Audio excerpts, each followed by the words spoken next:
고린도전서 10장 8절 말씀 우리 함께 봉독할까요? 10장 8절 시작.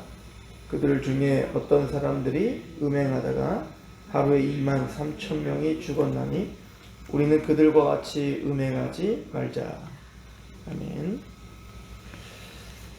자, 바울은 구약의 이스라엘 백성들의 광야의 이야기, 사실은 그것뿐 아니라 구약에 쓰여져 있는 모든 사건들은 오늘날 구원받은 교회, 구원받은 성도들에게 본보기가 된다라고 10장 6절에 우리에게 이야기를 하죠.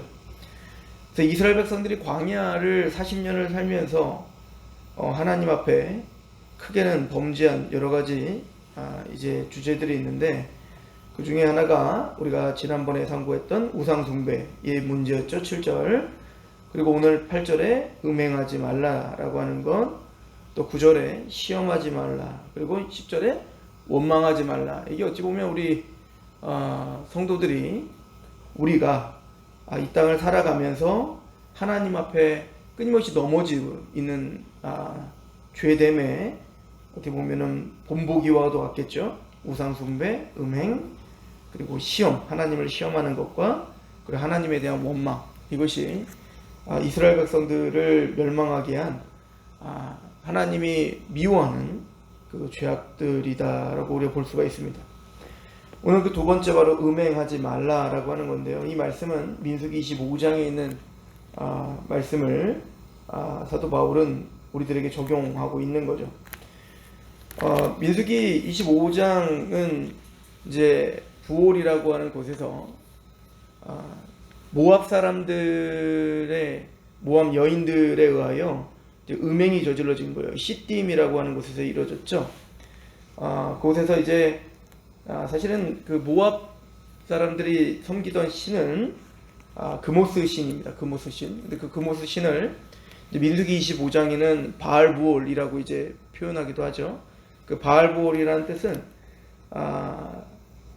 부올에서 섬기는 바알이 이제 우리가 계속 들었던 것처럼 바알 숭배는 가나안 땅의, 그러니까 농경 문화 속에서 신이에요.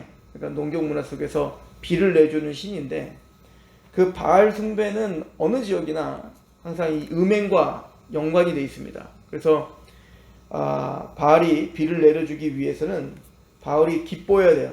흥분을 해야 되는데, 그러려면 이제 그 여자 사제들과 음행을 하는 겁니다. 음행을 저지르면 이제는 그걸 보고 바알이 아세라 신과 이제 음행을 하는 거예요. 그러면 비가 내리는 겁니다. 그러니까 이게 그 바알 숭배의 교리이기 때문에 음행과 뗄 수가 없는 거죠. 자, 그런데 지금 이 사건은 우리가 잘 아는 발람과 발락 이야기에 사실은 연장선상에 있는 거예요. 그래서 24장까지 이제 발락이 이제 이스라엘 백성들이 파죽지세로 막 몰고 오니까 너무 겁이 나는 거죠. 그래서 이제 이 모압과 이 미디안 이 장로들을 불러다가 이렇게 되면은 이스라엘이 이 모압과 미디안을 언제 초토화시킨다. 그러니까 얘네들을 막아야 되는데, 보니까 이스라엘이 강한 게 아니라 그의 신이 강한 거거든요. 여호와가 강하다는 걸 알게 돼서 이 발락이 생각을 한 건 선지자를 데려다가, 그러니까 이 이스라엘을 향한 저주를 하면 되겠다, 이렇게 생각을 해서 사실은 고용한 사람이 이제는 발람이었던 거죠. 발람이 이제 부올의 아들이에요. 그래서 이 부올의 아들 발람을 불러다가 저주를 하는데, 우리가 잘 알듯이 이제 하나님 저주하지 말라고 하는데 그는 끝까지 가서 저주를 하려고 하는데 나귀가 말을 하게 해서 막고, 그런데도 끝까지 발람은 저주를, 근데 실패를 하죠. 저주하는데 실패합니다. 왜? 하나님이 그걸 막으셨기 때문에. 그래서 발람은 바로 발락이 주는 그런 어떤 불의한 재물을 탐한 거짓 선지자의 대표로서 계시록까지 나오는 거예요.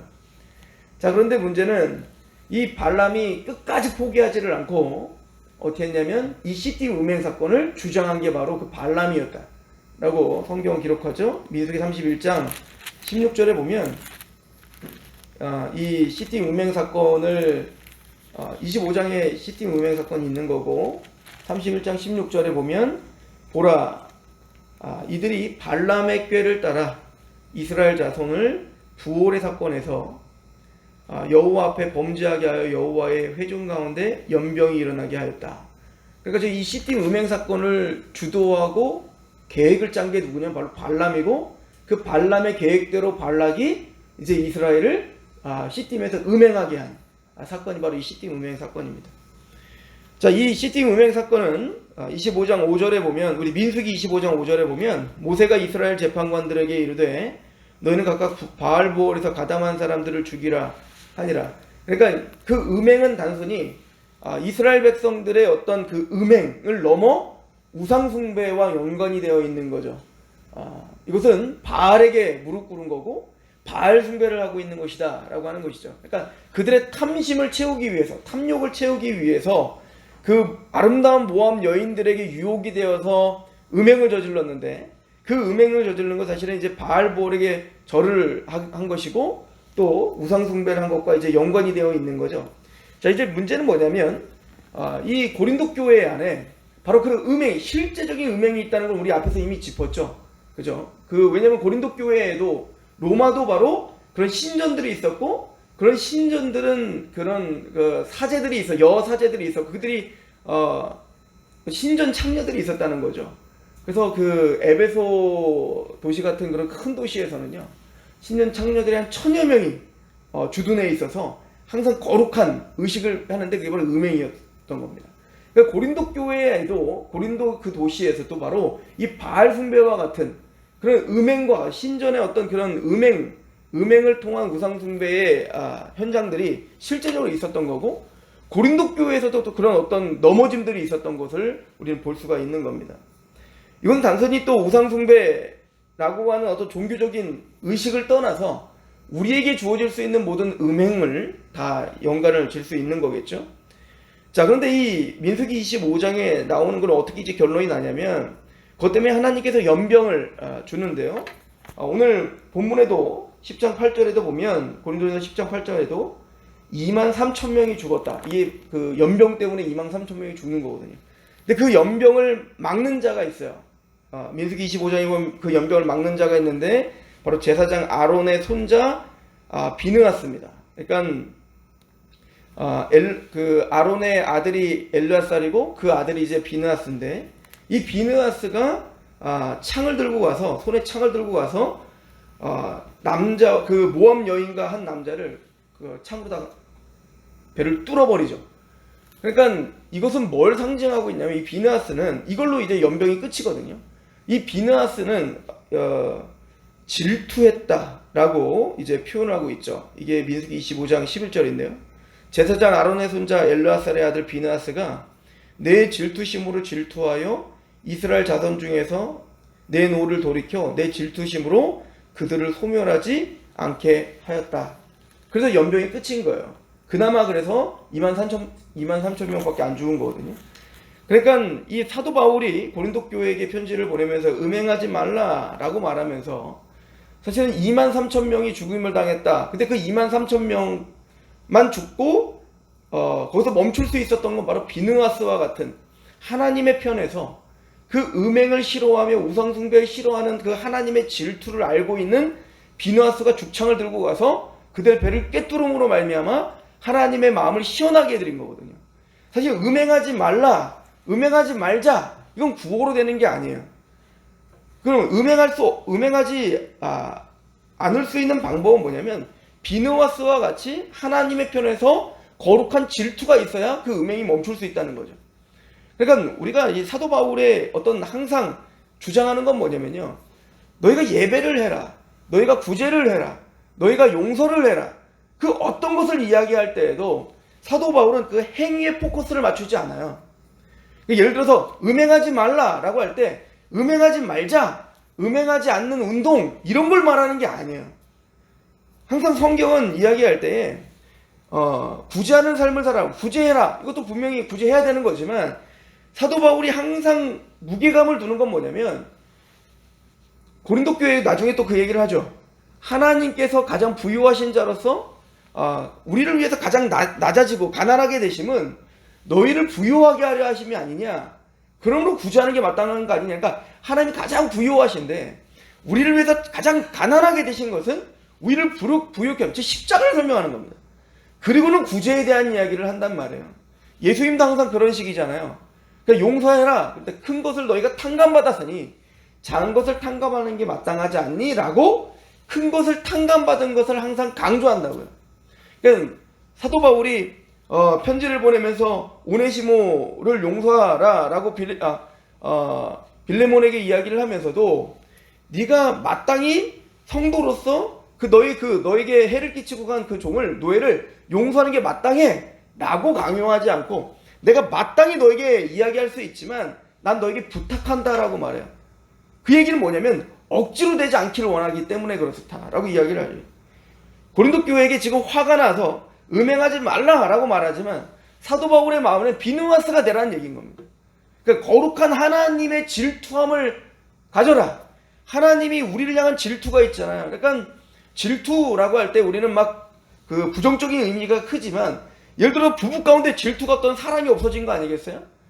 내가 정말 사랑하는 사람이 내가 아닌 다른 사람을 사랑하는 것에 대해서 질투하고 화가 나는 것은 사랑의 근본적인 정신인 거예요. 하나님이 우리를 향한 사랑은 질투하는 하나님인 겁니다. 우리가 뭔가 하나님보다 다른 것에 마음을 둔다면 하나님은 질투하고 화를 내고 그거에 대한 시기를 하신단 말이죠. 비느하스는 그 질투하는 하나님의 마음에 동참하고 있었던 거죠. 그러니까 죽창을 들고 와서 찔렀던 거 아닙니까? 단호하게 대처했던 거 아닙니까? 사도 바울은 바로 그런 마음으로 하는 거예요. 음행하지 말라라고 하는 것은 하나님의 마음을 하나님의 편에 서서 죄를 미워하고 또 죄 가운데 너희가 탐욕을 저지르고 또 하나님이 아닌 세상적인 것을 그렇게 누리고 그런 것들에 대해서 사랑하는 것들에 대해서 하나님이 질투하는 마음을 너희들도 품으라는 거죠. 히브리서의 말로 보면 죄와 싸우되 피 흘리기까지 싸우라는 겁니다. 그 얘기는 하나님을 사랑하라는 얘기인 거예요. 하나님을 사랑하는 마음으로 오늘 그 하나님이 죄를 얼마나 미워하시며 음행을 얼마나 미워하시며 또 우상숭배를 얼마나 미워하시며 그의 말투를 얼마나 미워하시는지를 알으라는 거죠. 이것이 우리를 음행하게 하지 않는 힘인 겁니다. 즉 비느하스가 하나님의 편에서 그 질투에 동참했던 것처럼 하나님의 편에서 세상이 내 마음에 뺏기는 것, 또 이 교회가 하나님 말씀에서 떠나는 것에 대하여 질투하라는 겁니다. 그죠? 그러니까 첫 번째는 우리 자신을 향한 하나님의 질투가 있어야 되는 거예요. 내가 왜 오늘 하나님이 아닌 다른 것으로 마음에 뺏기는 거지? 왜 오늘 내 탐욕에 자꾸 내 마음이 뺏기는 거지? 왜 나는 오늘 세상에 자꾸 내 마음이 뺏기는 거지? 비느하스의 마음으로 나를 먼저 바라보라는 거죠. 그리고 우리 교회를 바라보라는 거죠. 왜 우리 교회가 하나님의 말씀에 치중하지 않고 세상적인 것에 치중하는 거지? 왜 우리 교회가 하나님의 원리대로 가는 것이 아니라 왜 자꾸 세상의 원리대로 가려고 하는 거지? 질투하는 마음으로 뭡니까? 또 거룩한 분노로 우리는 교회를 위해서 기도하고 나의 영혼을 위해서 기도해야 되는 거 아니겠습니까? 사도 바울의 저는 이 음행하지 말라라고 하는 그 말투에는 하나님을 위하여 질투하라 이렇게 저는 들립니다. 오늘 하나님의 아버지 말씀 앞에 그 십자가의 복음 앞에 질투하시는 그 하나님의 마음을 동참하시는 저와 되기를 축원합니다. 기도하겠습니다. 하나님 아버지 너무나 감사합니다. 우리는 너무나 쉽게 이스라엘 백성들이 시딤에서 음행을 그 세상적인 쾌락과 또 우상숭배에 넘어졌던 것처럼 우리도 너무나 세상에 너무나 쉽게 넘어질 수밖에 없는 연약한 자들임을 하나님께 고백합니다. 하나님, 우리에게 필요한 것은 음행하지 말아야 되는 그런 하나님이 우리에게 주시는 말씀입니다. 그러나 그 음행하지 않기 위해 우리에게 필요한 건 거룩한 질투입니다. 하나님을 향한 또 하나님께로 가고자 하는 그런 거룩한 사랑과 그런 하나님을 향한 열심이 우리에게 커지게 하여 주시옵소서. 오늘 하루 살아가면서 예수 그리스도의 십자가의 은혜, 그 사랑의 높이와 깊이와 그 넓이와 그 어떠하심에 더 깊이 있게 알게 되는 하루가 되게 하시옵소서. 그래서 우리가 오늘 또 세상과 짝하려는 마음을 질투하게 하시고 또 하나님을 떠나려고 하는 마음을 질투하게 하셔서 하나님 앞에 다시 한번 하나님께로 돌아가고자 하는 그런 열망함이 우리에게 있게 하시옵소서. 그 질투가 오늘 우리의 모든 삶을 통제하게 하시옵소서. 예수님의 이름으로 감사하며 기도합니다.